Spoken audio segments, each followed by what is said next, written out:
All right, fans, very special guest joining us right now. On the line is former Chief, number 30, Donnell Bennett. Donnell Bennett, thank you so much for being on today. Welcome to the Outsiders Podcast.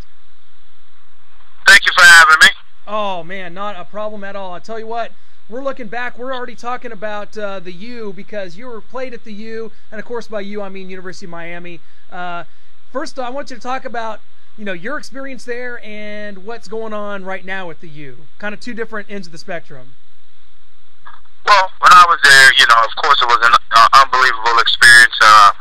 We had such great players there, and the atmosphere was tremendous, and just being a part of something like that was just something that you can never replace. Playing the game you love to play at a high level with those guys, man, was a great time. And as for now, man, I think that, they're building.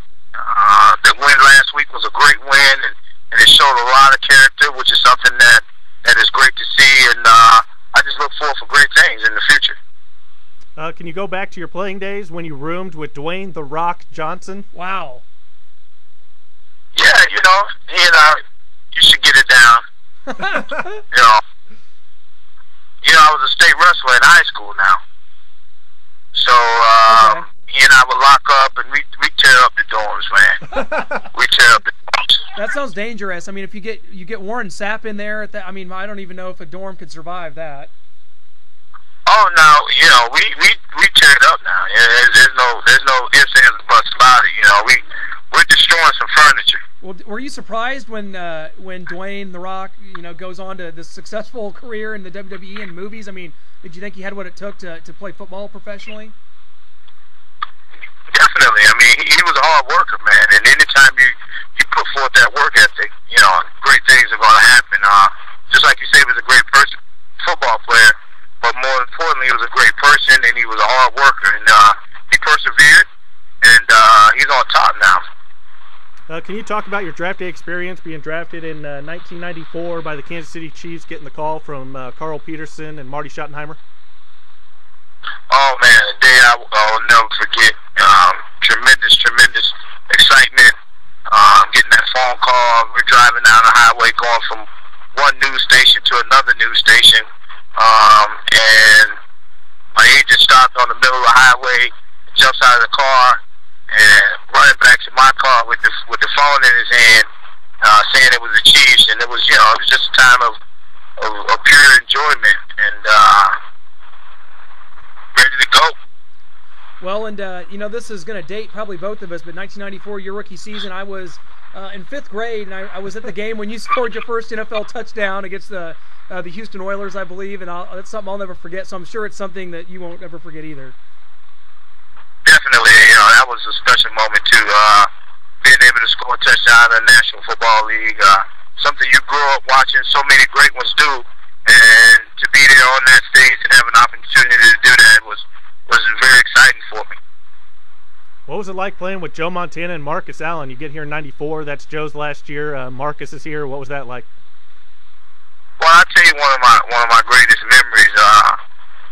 Being able to run out of the tunnel once, and Joe Montana being introduced before me, and then they're introducing me, and Marcus being introduced after me. The crowd is going nuts and crazy, and you would like to say they were going crazy over me, but you know that they were really screaming for Joe before me, and they knew Marcus was coming out after me, so they were just on their feet going crazy, man. But it still was a great experience. I learned a lot from both of those guys.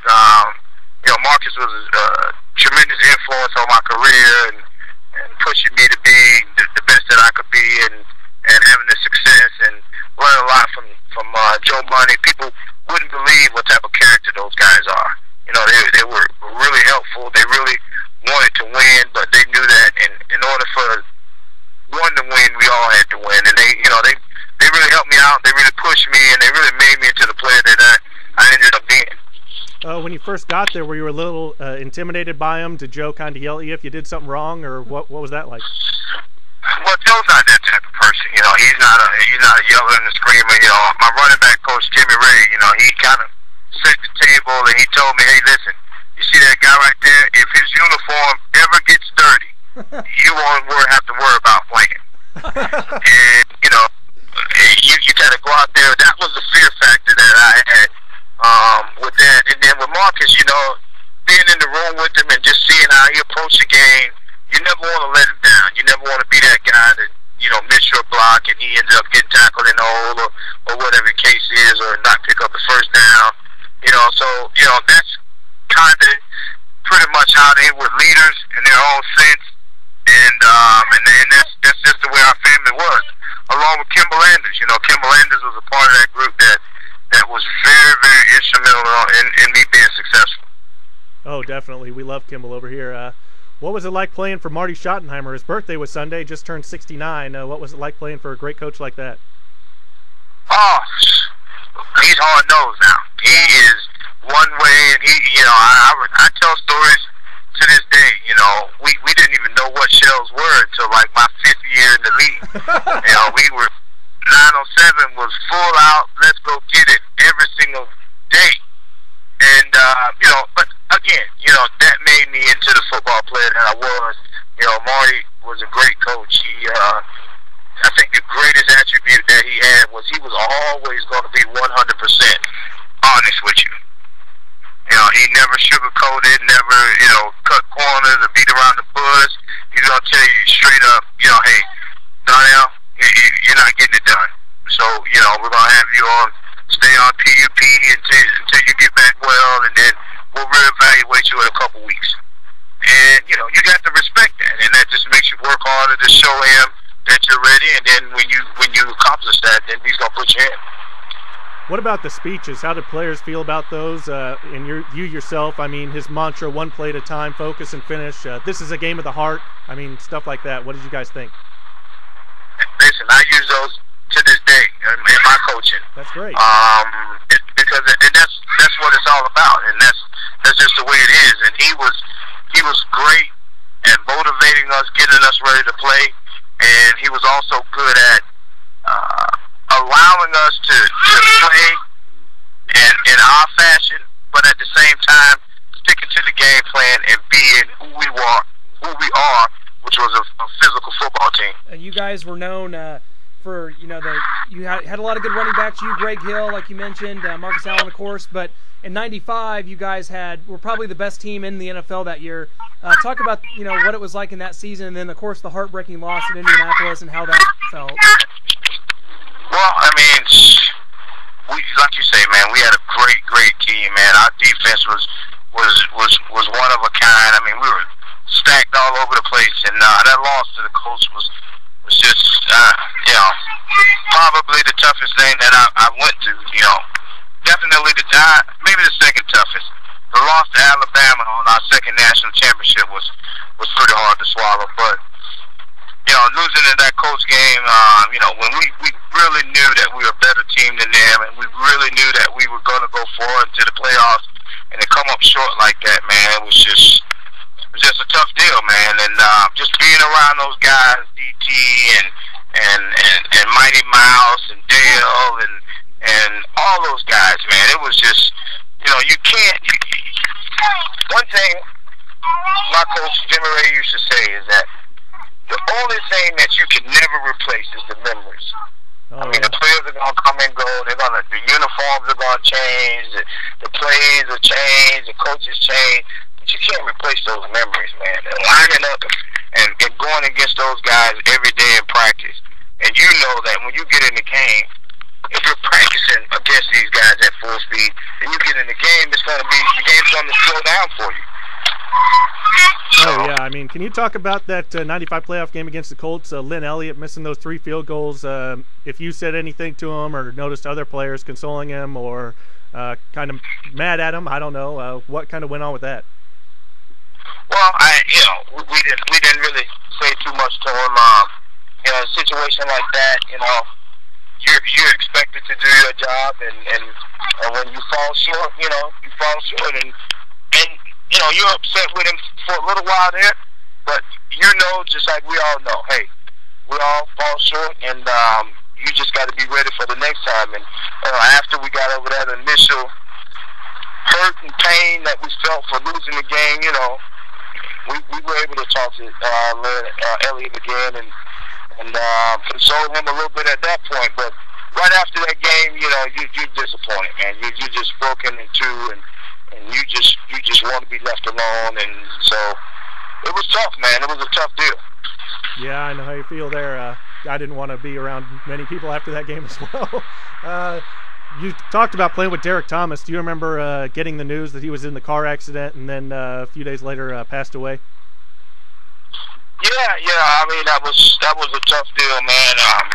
We were actually home, and I won't forget that the Super Bowl was in Atlanta, and we actually went to Atlanta for a pre-Super Bowl event, and then we came home, and we had spoken with DT, and he was on his way to Atlanta, and then we heard about the accident just shortly thereafter. He was, down here, rehabbing, and we had got the call that he was doing well. And I was actually going to go down and work out with him, do some rehab with him, and I called to find out when would be a good time, and that's when they told me he had passed, and it was a sad moment, man. Such a great guy. Oh, definitely. I mean, we also just lost Junior Seau recently. I remember a game, the Brandsmart game, where you get the ball and you run over Junior and score a touchdown in that game by the goal line. So do you have any thoughts or feelings you'd like to share about Junior Seau?